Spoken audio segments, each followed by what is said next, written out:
بسم الله الرحمن الرحيم. الحمد لله رب العالمين، والصلاة والسلام على رسوله الأمين محمد وآله وصحبه أجمعين، أما بعد.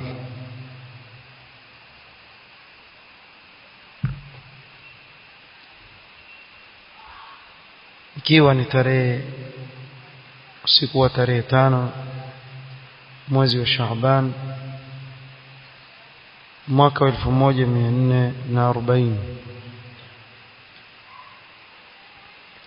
katika darsa ya risala خطورة الابتداع وشؤم البدع للشيخ محمد بن سعيد رسلان حفظه الله تعالى، tulifikia الوجه الثاني.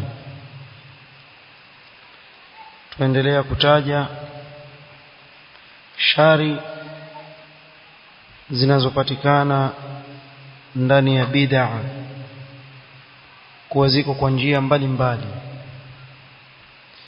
miongoni mwa shari hiyo akasema alwajhu athani anna sahib albid'ati mal'unun ala lisan ash-shari'a,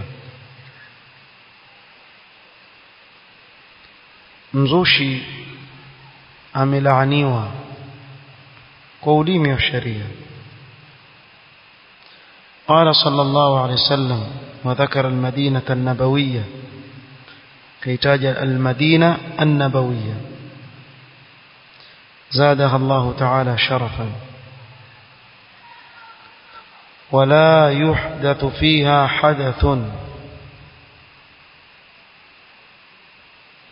kumekatazwa Madina kuzuliwa uzushi. man ahdatha hadathan, mwenye kuzua uzushi ndani ya mji wa Madina, fa alayhi la'natullah wal malaikati wan nasi ajma'in, basi ni juu yake laana ya Allah na malaika na watu wote, kwa idadi ya watu wote.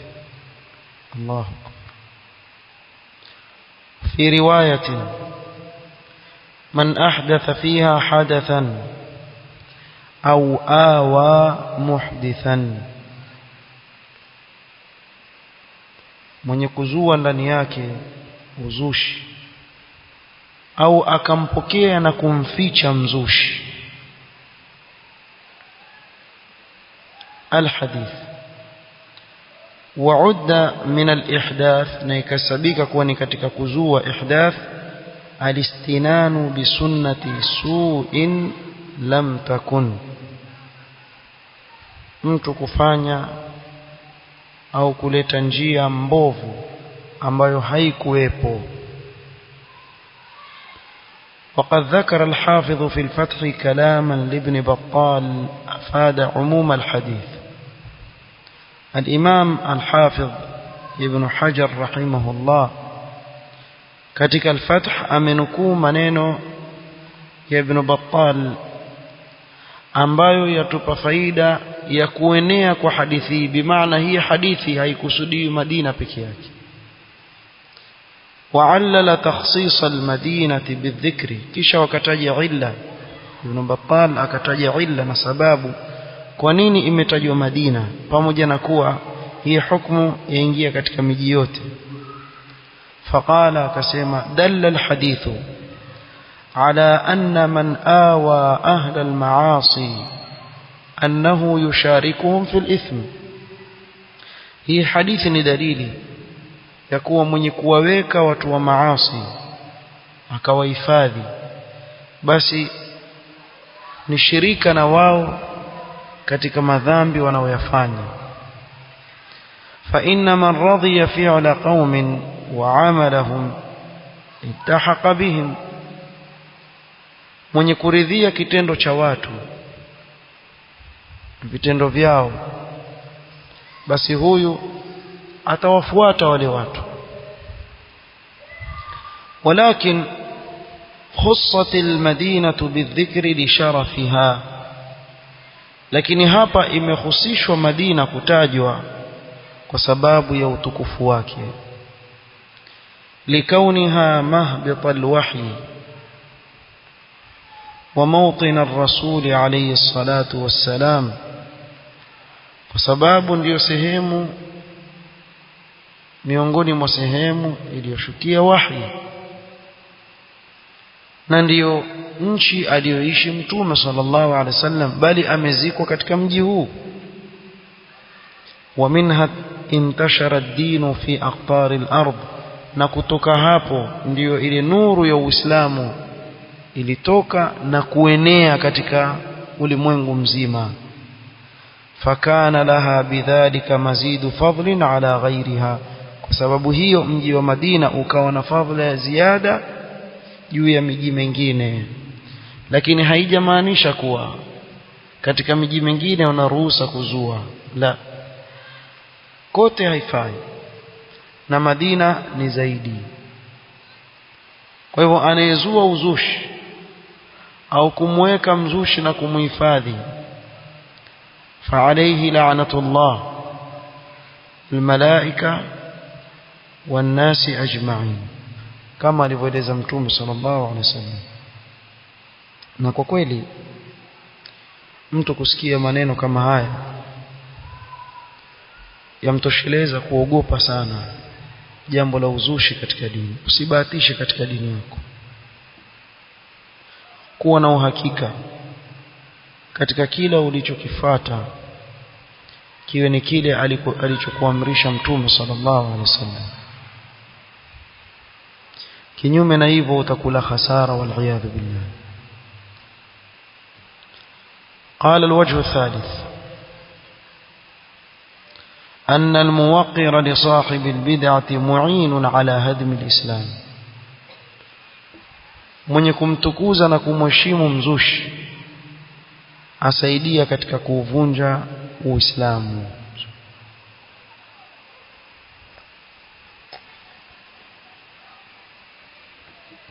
ففي الحديث السابق ukiangalia katika hadithi tulitangulia kuitaja man ahdatha fiha hadathan au awa muhdithan fa alayhi la'natullah wal malaikati wan nasi ajma'in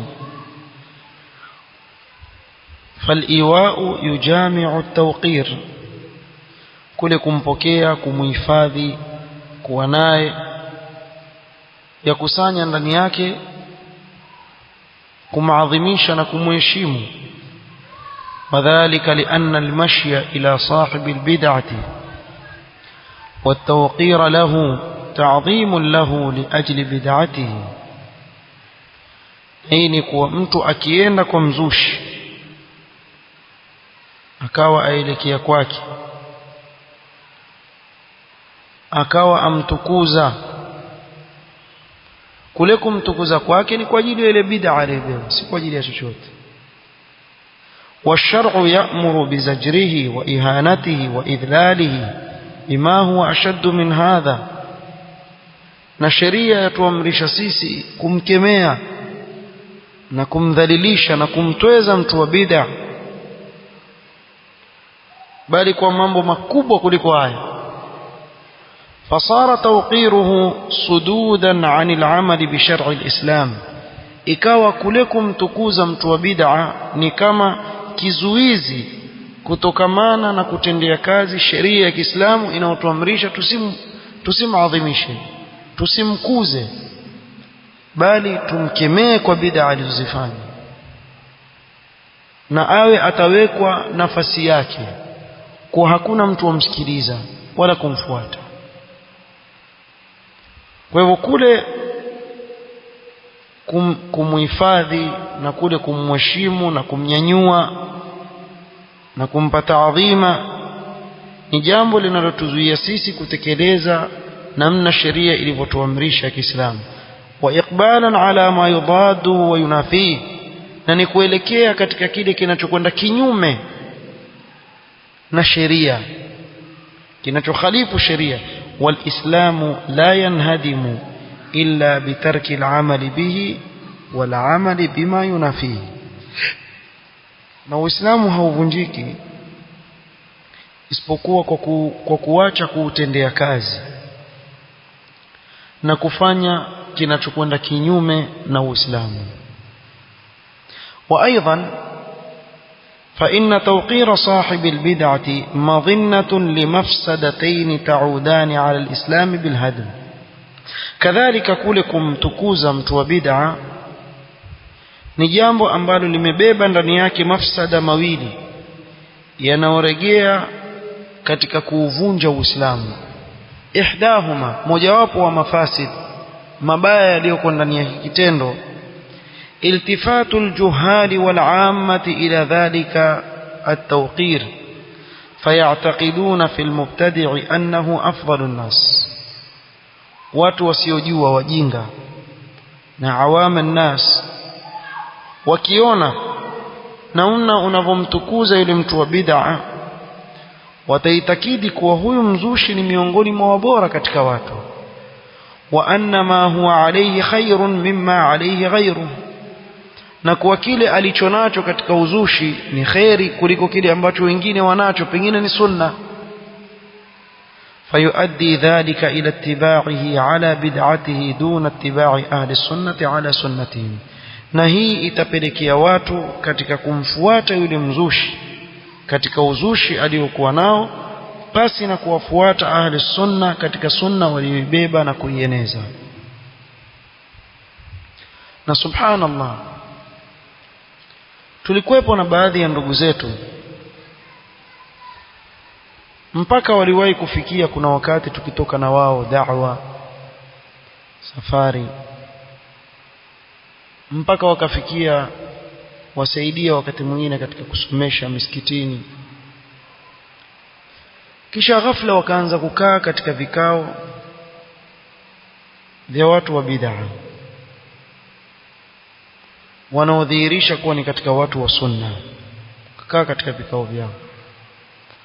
Mara ghafla polepole walipogunduliwa wakakimbia kabisa, hata katika vikao vya ahlu sunna sasa wahudhurii kabisa, ndio wamekwenda wazima kwa yule mtu wa bid'a,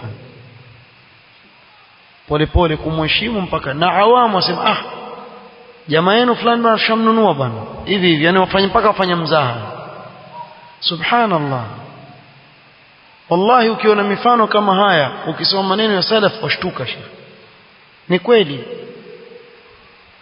kuna watu walikuwa wakiwalaani watu wa bid'a, kisha wakakaa na wao wakawa ni katika wao, mwisho wakawa ni katika wao walivyokaa na wao. Sasa kule kukaa na wao kwa wafanya awamu wadhanie kuwa yule mtu ni mbora, yule mtu alichonacho ndio usawa, mwisho wakwisha wasaidia katika kuuvunja Uislamu. Na ndio ukaona salafu salih walikuwa hawakubali jambo la mtu kutembea na ahli sunna kisha tembea na ahli bid'ah. Huyu ni munafiq, ana nifaq katika miamala, dhul wajhaini. Bila shaka akienda kwa watu wa bid'ah atajidhihirisha kwa uso ambao sio ule alijidhihirisha kwa nini akiwa kwa watu wa sunna. Wa thania, na mafsada ya pili, annahu idha wuqira min ajli bid'atihi صار ذلك كالحادي المحرض له على إنشاء الابتداع في كل شيء، فتحيا البدع وتموت السنن، وهو هدم الإسلام بعينه. akiheshimiwa mtu wa bid'a na kutukuzwa kwa ajili ya bid'a yake, basi itakuwa ni kama kumuhimiza katika kuendelea kuzua uzushi katika kila jambo. Kwa hivyo hili jambo likifanyika itakuwa ni uhai wa bid'a na kufishwa kwa sunna za Mtume sallallahu alaihi wasallam, na kitendo hiki ndio kuuvunja Uislamu. Wallahu almusta'an. الوجه الرابع أن البدع رافعة للسنن التي تقابلها. na hii ni hatari kubwa sana. Bid'a ni yenye kuondoa ile sunna inaokabiliana nayo katika sehemu kama ile. Ili nieleweke, tusome maneno ya Sheikh hafidhahullah. sema li anna al-batila idha umila bihi lazima tarku al-amali bil haqqi kama fi al-aks. Kwa sababu batil ikiwa watu wataitendea kazi, italazimu kuacha kuitendea kazi haki. Mwenye kujishughulisha na batil ni lazima ataiwacha haki, kama vile aks, mwenye kujishughulisha na haki ataiwacha batil. لأن المحل الواحد لا يستقل إلا بأحد الضدين. kwa sababu sehemu moja haisimami isipokuwa na moja katika mawili yanayogongana, itachukua moja.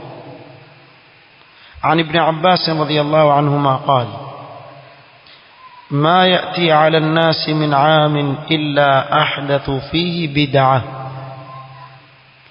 hautawajilia watu mwaka isipokuwa watazua ndani yake uzushi. wa amatu fihi sunnatan, na wataua kwa kuzua uzushi ule sunna. hatta tahya albid'a wa tamut as-sunnah au sunan, mpaka bid'a zitahuyika na sunan zitakufa. وقال حسان بن عطية ما ابتدع قوم بدعة في دينهم. Hassan ibn Atiyya asema hawatazua watu bid'a katika dini yao illa naza'a Allahu min sunnatihim mithlaha, isipokuwa Allah subhanahu wa ta'ala atawaondolea katika sunna mfano ile bid'a wanaoizua. thumma la yu'iduha alayhim ila yawm al-qiyamah, sallallahu alayhi, kisha hawarejeshei tena mpaka siku ya kiyama. Yani bimaana hairejei tena. Tazama, nitatoa mifano kadhaa. Baada ya swala ya faradhi ya jamaa, Mtume sallama ametufundisha adhkar na amewafundisha masahaba wake adhkar. Masahaba wakafikisha kwa umma, na zile adhkar zajulikana zilizothubutu kutoka kwa Mtume sallam. Ahlul bid'ah wao wakazua, wakafanya baada ya swala kuna dhikri jamai, na ukiziangalia zile adhkar sizo zilizothubutu kutoka kwa Mtume sallam. Kwa hivyo walipoanza kuleta hizi adhkar ambazo ni mubtadaa, wakakosa ule utamu wa sunna, wakawacha zile sunna ambazo takana katika adhkar zitajwe baada nini, baada ya swala. Huu ni mfano mmoja tu, na hili liko wazi kabisa. Katika adhana, sunna ni kuwa mtu moja kwa moja aanze adhini Allahu akbar, Allahu akbar. Ahlul bid'ah wakaona kuwa hii adhana ambayo Mtume sallama amemfundisha Bilal, na Bilal akaadhini hivyo hivyo, na wengineo katika waadhini waliokuwa wakimwadhinia Mtume sallam wakiadhini kwa mfumo huo, wakaona hii adhana ina kasoro, hii haijatimia, hii ngoja tuongeze Allahumma salli wa sallim ala nabiyina Muhammadin wa ala alihi, kuongeza watu wangoja adhana huko, kisha ndio kukaadhiniwa. Hata ikifika wakati wa adhana, basi watu washimu kuna nini, ikaongezwa katika adhana pia. Ukaona wamekosa sunna ya kuanza moja kwa moja na nini, na adhana. Na hivi ndivyo ilivyo katika kila bid'a. Ukiona ikiwa kuna sunna pale, basi ile sunna itawachwa, watu wataingia kwenye nini, kwenye bid'a. wakadhalika yaf'alun. qala ibn Sirin ma ahdatha rajulun bid'ah faraja'a sunnatan, hata zua mtu uzushi kisha akarejea kwenye sunna. Yani akizua ule uzushi na sunna fa nini, yaondoka, haibaki. وهذا كما قال القائل ما رأيت إسرافا إلا وبجانبه حق مضيع sijaona israf isipokuwa ubavuni mwake kuna haki ambayo mtu ameipoteza. فإذا وجد إسراف في جانب فلا بد أن يوجد تقتير في جانب آخر. kukipatikana israf katika upande fulani basi kuna ubakhili umefanyika katika jambo fulani ambalo lilikuwa na haki ya kutumika ile mali. والإنسان إذا وضع طاقته في البدعة فلا بد أن تنحسر هذه الطاقة عند السنة. mtu akiweka nguvu zake zote katika bid'a bila shaka zile nguvu zake zitapungua na kupungua na kupungua katika upande wa nini wa sunna mpaka mwisho ukamwona mtu achukia sunna. Kuna watu wachukia kuona watu wana ndevu, achukia, hapendi kuona kitu kama hicho. Achukia akimwona mtu amevaa nisfu saq, nguo yake amenyanyua juu, achukia. Achukia tu akimwona mtu ana mandhari ya sunna, basi ndio kaona sunna mnazozijua ni hizo tu, hayo watendea ipi kazi? Kuna watu wachukia sunna mpaka sura zao zibadilika, sallallahu alaihi wasallam, zile hiqd zilizoko ndani ya nyoyo zao mpaka macho yao yamebadilika, sura zao zimebadilika, zimekuwa mbovu kwa ajili ya kuchukia sunna na kuchukia watu wa sunna. Kwa hivyo kama hakuna katika madhara katika bid'a isipokuwa haya, yatosheleza kwa mtu kugura bid'a.